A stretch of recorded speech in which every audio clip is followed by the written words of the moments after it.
Le 18 avril paraîtra aux éditions du Chemin de Fer la réédition d'un roman monstrueux, Le Grand Scandale d'Hubergonnet, auquel j'ai consacré le 16e épisode de ce podcast. Dans ce livre, le mystérieux auteur, dont nous savons encore aujourd'hui peu de choses, met en scène Jacques Dupin, le double fictionnel de Guy Desnoyers, meurtrier, que l'on connaît mieux sous le nom du curé du Ruf.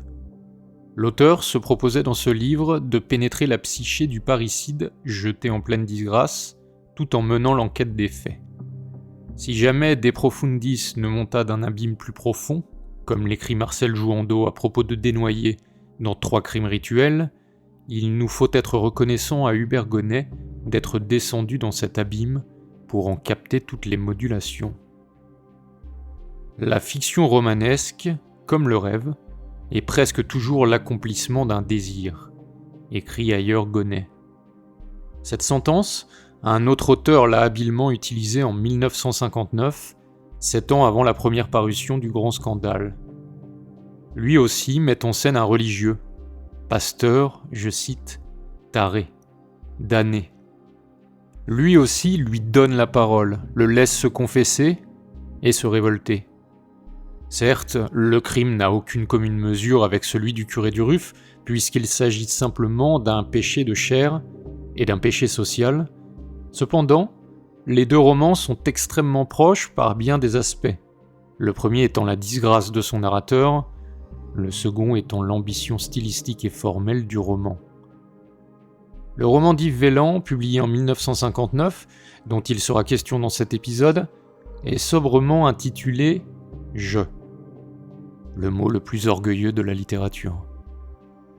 Partant d'un religieux saisi sur le vif, in media res, je vous propose, après avoir étudié Je, de comprendre pourquoi le roman d'Hubergonnet, s'il emprunte à une affaire précise et datée, a pour vocation l'éternité, tandis que celui d'Yves Vélan, qui emprunte à l'infini de l'imagination, a pour vocation le périssement, alors même que tous les 2 sont des projets menés d'une main de maître.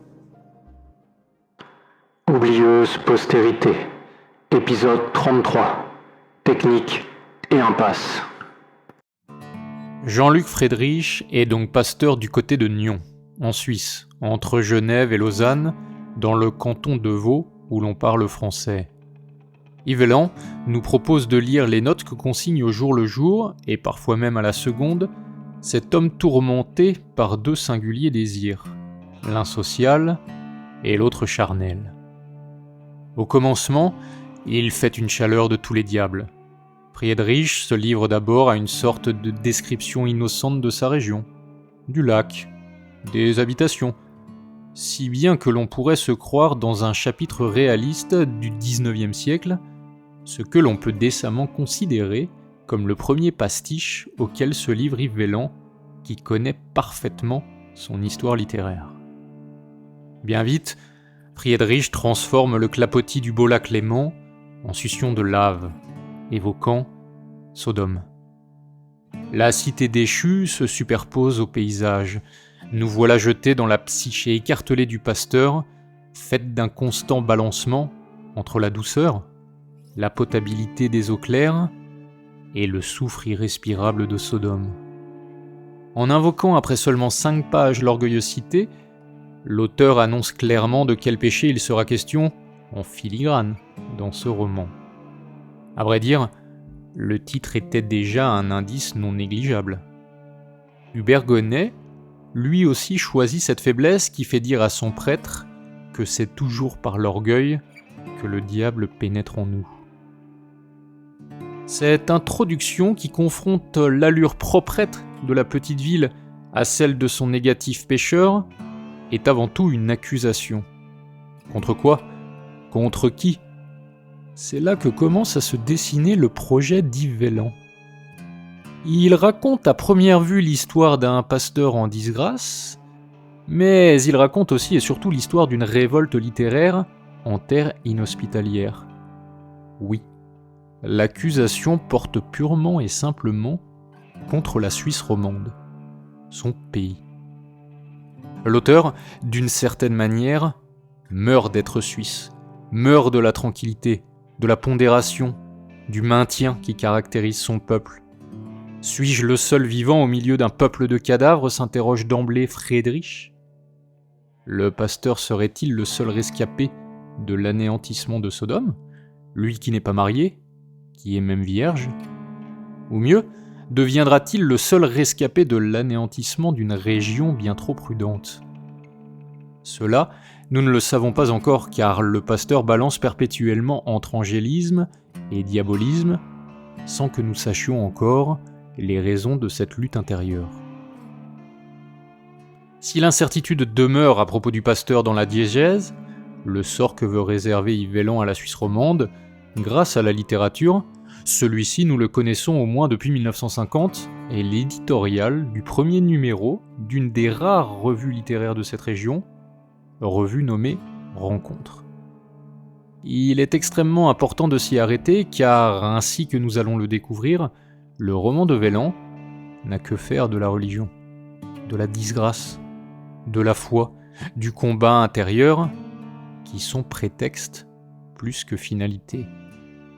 En effet, pour l'auteur, écrire est avant tout un acte social et politique. Dans ce très bel éditorial, Yves Vélan met en accusation sa terre. En aucun pays, cette insupportable qualité qu'on appelle le bon sens n'est aussi répandue que chez nous. Non, il ne s'agit pas ici d'effusion. Le scandale vaut toujours mieux que la peur, mais nous ne faisons pas de scandale. Nous sommes des gens sérieux. Ici, l'homme apprend que le monde est mauvais seulement par l'hygiène de ses idées. Lui, il ne hait ni n'aime jamais fortement. Il espère à la petite journée. La sclérose romande ulcère Yves Vélan, qui à cette même époque est membre du Parti suisse du travail, un parti ouvrier à tendance communiste, ce qui lui vaudra une interdiction d'exercer son métier dans le canton de Vaud, mais aussi d'avoir été espionné et fiché par la police fédérale en raison de la guerre froide, scandale des fiches qui éclatera d'ailleurs en 1990 en Suisse pour des centaines de milliers de personnes et que Vélan met déjà en scène en 1959 dans Je. Son pasteur, ayant participé à une réunion du Parti du Travail afin de concilier les vues sociales des cheminots grévistes de la région et ses propres vues religieuses, se jette dans la gueule du loup. Délibérément, en suivant la pente douce d'une plus profonde disgrâce, pour se punir d'être un pécheur en puissance et de songer parfois avec avidité à la chair. Pour le savoir, il faut analyser les intentions de l'auteur. Or, ces intentions sont multiples et parfaitement claires. Vélan s'est donné pour projet de faire la transposition romanesque de Crainte et Tremblement de Søren Kierkegaard, d'appliquer le programme énoncé par Jean-Paul Sartre dans Qu'est-ce que la littérature, et d'avoir l'efficacité politique qu'il prête à John Dos Passos dans sa trilogie USA. Rien que ça. Ce Friedrich qui se jette dans la gueule du loup est donc bien un double mineur du patriarche Abraham qui est la figure centrale de Crainte et Tremblement. Après tout, considérant la persistance de sa foi comme une sorte de disgrâce au regard de ses tares, Friedrich soutient les grévistes au nom de la foi et fait donc acte de pénétration du monde. Friedrich se livre à la chair avec une prostituée dans le même but.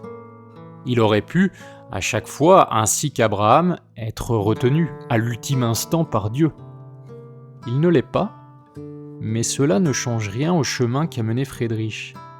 Il est allé jusqu'au sacrifice, non de son enfant, non de sa foi, mais bien de lui-même, en se livrant doublement au péché, luxure et envie. Cette détermination n'étant d'ailleurs pas si éloignée de l'orgueil, afin de dépasser les étapes esthétiques et éthiques qui précèdent le dernier stade de l'être selon Kierkegaard, le religieux. En d'autres termes, Friedrich n'a pas soutenu des grévistes, Friedrich n'a pas eu des relations sexuelles, Friedrich est allé jusqu'au bout de l'absurde et s'est délivré de la disgrâce par le fait même de l'avoir fait advenir, ce qui est le paradoxe ultime. Pour reprendre les mots dont on connaît la résonance personnelle capitale chez Kierkegaard, Friedrich a ainsi obtenu la princesse. Si cet acte social est à considérer comme la réduction ultime du courage, toujours est-il que Friedrich se voit poursuivi par sa hiérarchie et l'accepte fermement. C'est donc contre la raison exacerbée qui empêche toute passion que Wieland prend position, dans sa vie comme dans son roman. L'existence réelle de Wieland et fictionnelle de Friedrich se superposent en partie, comme Sodome et Nyon, ou plus largement la Suisse romande. Là diffèrent Gonnet et Wieland. Le premier utilise la superposition avec l'existence du curé du Ruf afin de faire l'expérience théologique et métaphysique du mal, tandis que Wieland se superpose à Friedrich par volonté de réformer un peuple entier, paradoxal calviniste en puissance. Les deux parviendront à leur fin, malgré l'ambition qui flirte avec la démesure.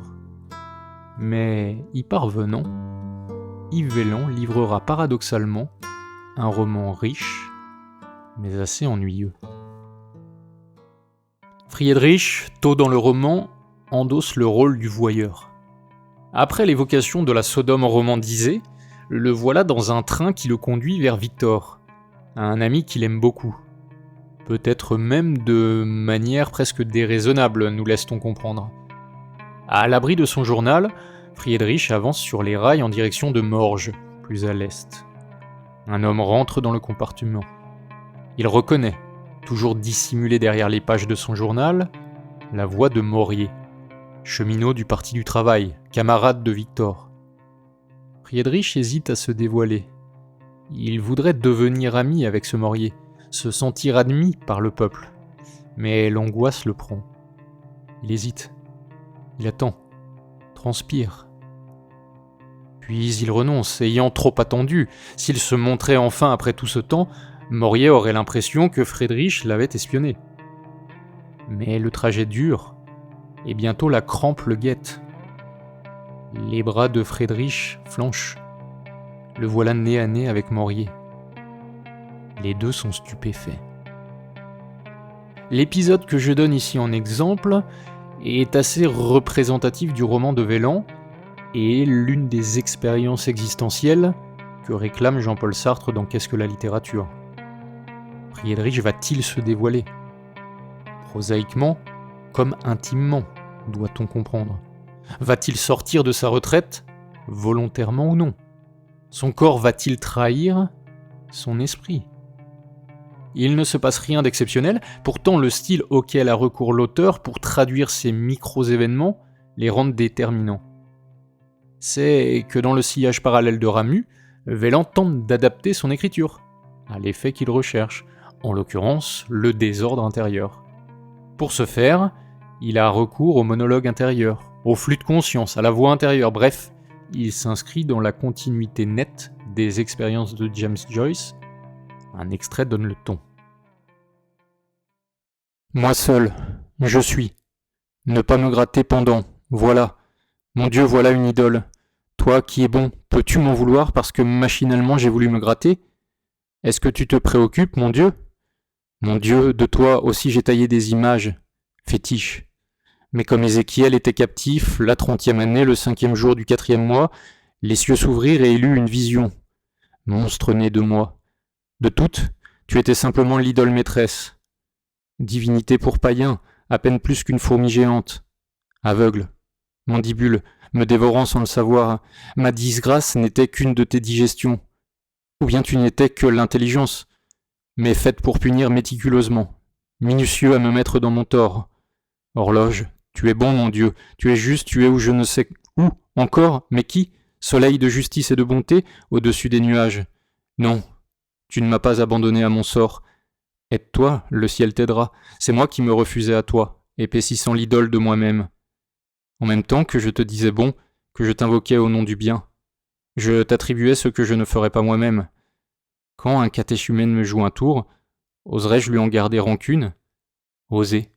Je n'ose pas, justement. Victor? Mais lui qui est si fort, mon Dieu, et qui me disait « Mon ennemi mortel, quand je le vois à terre », je n'ai plus la force de lui en vouloir. Alors, toi qui es infiniment bon, infiniment mesquin, voilà comme je te représentais, comptable des moindres peccadilles, termite, tes yeux globuleux posés sur ma nuque, sans cesse inventif à me mettre dans mon tort. Je suis normal. Pardonne-moi. Mes genoux sont douloureux, je vais changer de position. Veuille me foudroyer si en m'asseyant je pêche. Vous ne tenterez point l'Éternel votre Dieu comme vous l'avez tenté à Massa. Je te demande pardon, mais il faut que je te retrouve. Qui es-tu?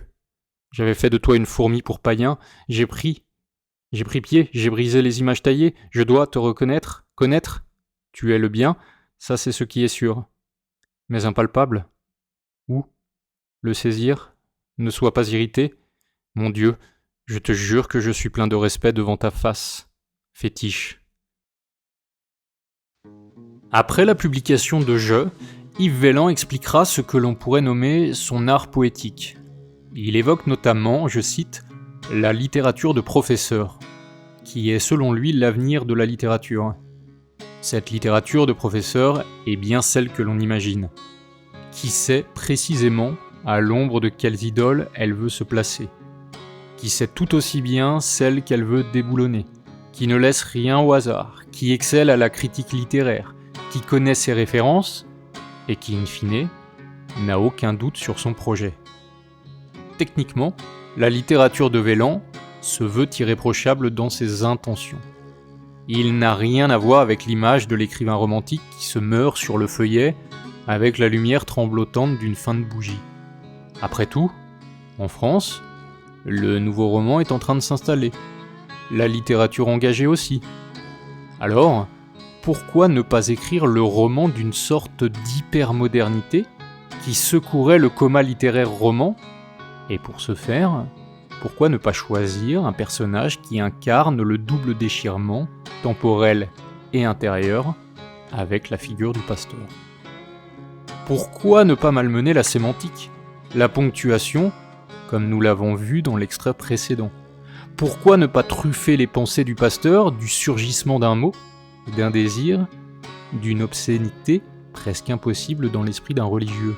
Pourquoi ne pas pasticher de vieilles gargouilles, comme avec les premières pages plus ou moins balsaciennes de son roman? En somme, pourquoi ne pas jouer avec l'intertextualité si chère au postmodernisme, qui n'existe toutefois pas encore? Oui, Je est un des premiers romans postmodernes notables, quoiqu'encore balbutiant, de langue française, à mon sens, ne considérant pas le nouveau roman comme postmoderne. Gilles Philippe, dans son article « Les modèles à leur propre piège », cerne parfaitement les aspects postmodernes de l'œuvre de Vélan, ainsi que les contradictions inhérentes à toute entreprise visant à renouveler la langue et s'émanciper des maîtres. Cette aspiration deviendra bientôt la norme, et partout se répandra la postmodernité et son ironie, cette étrange impasse qui donne le sourire mais qui ne dit rien des mystères de l'homme, ou éventuellement un peu des mystères de sa malice et de son ingéniosité, surprenante addition des réminiscences d'une vocation de clown et d'architecte dans le métier d'écrire. À bien des égards, le roman de Vélan réussit son pari, mais par le bas. Le pacte nécessaire avec le lecteur est sans doute viable, qui, selon Sartre, donne à ce dernier la moitié du pouvoir de réalisation de l'œuvre. Certes, l'ouvrage dépasse le cadre restreint de l'écriture pour advenir dans la réalité, rejoignant là les préoccupations de Kierkegaard dans Crainte et Tremblement, mais d'une manière étrange, lacunaire. Lacunaire et cependant juste si l'on considère encore une fois la théorie de Sartre. Vélan a choisi son public. La population protestante, ce qui est d'ailleurs l'entièreté du canton de Vaud, et la population lettrée. C'est sur cette population bien précise que son roman veut agir. Au regard du nombre d'études universitaires consacrées à l'auteur, on peut décemment songer qu'il a réussi. Mais il échoue par ailleurs car en écrivant une œuvre résolument postmoderne, Vélan commet un impair que Sartre reprochait déjà au surréalisme, à savoir s'inscrire dans une sorte de négation bien plus que dans une révolution. Bien que nous ayons pu croire naïvement un temps que le postmodernisme fut une révolution pour la littérature, tout comme le surréalisme. Dès lors, je ne pouvais manquer de séduire Roland Barthes, qui le qualifia d'un des romans les plus importants depuis la Libération. Oui, toute cette entreprise est irréprochable. Tout est structuré, réfléchi et mesuré. Mais je me dois d'être sincère. Je ne peux m'empêcher de penser qu'Yves Vailand a oublié un ingrédient indispensable de la littérature. Un ingrédient simple, si simple, qu'il semble juger inapte à l'entreprise intellectuelle et politique qui est la sienne. Le sentiment. Je est le roman froid des secousses brûlantes d'une âme finalement contrefaite. Friedrich n'existe pas. Il est un personnage. Le roman entier est un personnage. Vailand, voulant tout maîtriser et oubliant la justesse des sentiments, a si bien balisé ses pages, s'est voulu si démiurge que son argile retombe en tas informe. Il a construit un mirage et s'est jeté à corps perdu dans celui-ci. Il aurait pu tout aussi bien raconter la vie d'un agriculteur cher à Ramu, d'un naturaliste perdu en montagne de Gustave Roud, ou d'un aliéné d'Edmond-Henri Crisinel. Après tout, l'aventure du personnage n'a aucune importance, puisque seule l'aventure de Vailand et de son roman a de l'intérêt. Sortir du tombeau la littérature romande. L'un des problèmes majeurs de Vailand est de considérer que la littérature, pour parler de quelque chose, doit nécessairement parler de politique. Il cite Ramu comme étant l'un des auteurs les plus importants de la Suisse romande, mais estime, je cite, qu'il ne parlait de rien. Ce jugement péremptoire est assez étrange, sinon contre-productif, surtout d'un auteur dont il faut lire une aspiration à la révolution politique, dans un roman qui parle de quelques jours insipides de la vie d'un pasteur qui a mal terminé son adolescence. Il serait bien aisé pour nous de dire de son « je » qu'il ne parle de rien. Bien sûr, l'œuvre de Ramu est infiniment supérieure à celle de Vailand. Aucune comparaison n'est même possible entre eux, encore et toujours pour les mêmes raisons qui, in fine, se résument à ce constat. Ramu a essayé de parler de l'âme humaine, tandis que Vailand a essayé de parler à des hommes qui revendiquent ne pas en avoir. Il n'est pas même obligatoire de considérer l'âme comme un attribut religieux pour que ce constat opère. Autrement dit, Ramu a fait de l'écriture une mystique, là où Vailand en a fait un matérialisme. Il ne pouvait en découler chez le premier que des évangiles laïques, et chez le second qu'un manifeste. Or, les premiers demeurent, tandis que les seconds se démontent.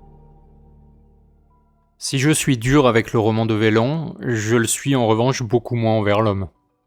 Il reste à bien des égards un homme hanté par la littérature, un homme intransigeant qui écrivit peu et déchira beaucoup.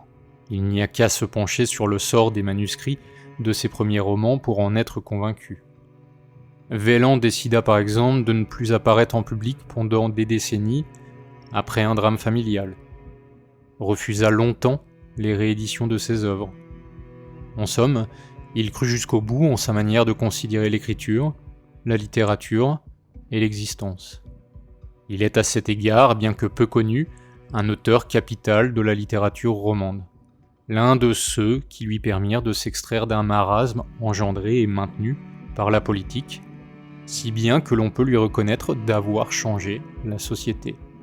En ce sens, il a écrit très précisément le roman qu'il projetait d'écrire.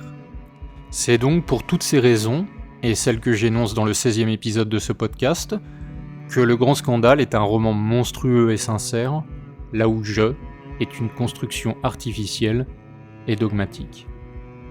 Les deux sont le récit d'une conscience, et celui, je cite, d'un engagement par la forme, pour reprendre le titre d'un article de Nadia Hachemi concernant Vailand, mais Gonnet ne cherche rien de plus qu'à épaissir le mystère tout en essayant de le comprendre, là où Vélan essaye de dissiper le trouble en ne laissant rien au hasard. Voilà pourquoi Le Grand Scandale est un livre intemporel, et le roman d'une décennie environ. De Maurice Nadeau, j'ai parfois l'impression d'être l'épigone, car relisant l'article qu'il a consacré à dans les Lettres Nouvelles, je suis bien obligé de reconnaître qu'une fois encore, il avait vu juste. Il salue l'effort de Vélan, mais ajoute qu'il est resté à côté du roman. La conclusion de son article est limpide. Après avoir évoqué Dos Passos, il écrit « Jean-Luc Friedrich, infiniment plus riche, plus complexe, plus profond qu'un petit bourgeois américain, on a l'impression d'en avoir vite fait le tour, et son secret, impuissance sexuelle ou homosexualité refoulée, n'intéresse que comme un cas parmi d'autres. Ce cas fut-il par surcroît celui d'un maniaque du scrupule. Je crains, mais je ne formule cette réserve qu'avec timidité, et en m'apprêtant à être contredit, que la magistrale démonstration à laquelle s'est livré Yves Vélan, et qui mérite certes les plus grands éloges, ait laissé échapper l'essentiel de ce qu'on demande au roman.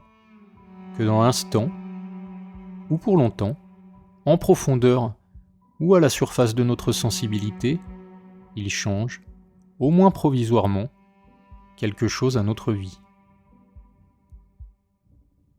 Je n'y parviens pas. Il est l'exemple parfait d'une œuvre qui ne change rien chez les lecteurs, mais qui change en partie la littérature. C'est en raison de ce paradoxe que je conclurai avec Jean-Paul Sartre, non sans crainte et tremblement, et son qu'est-ce que la littérature ?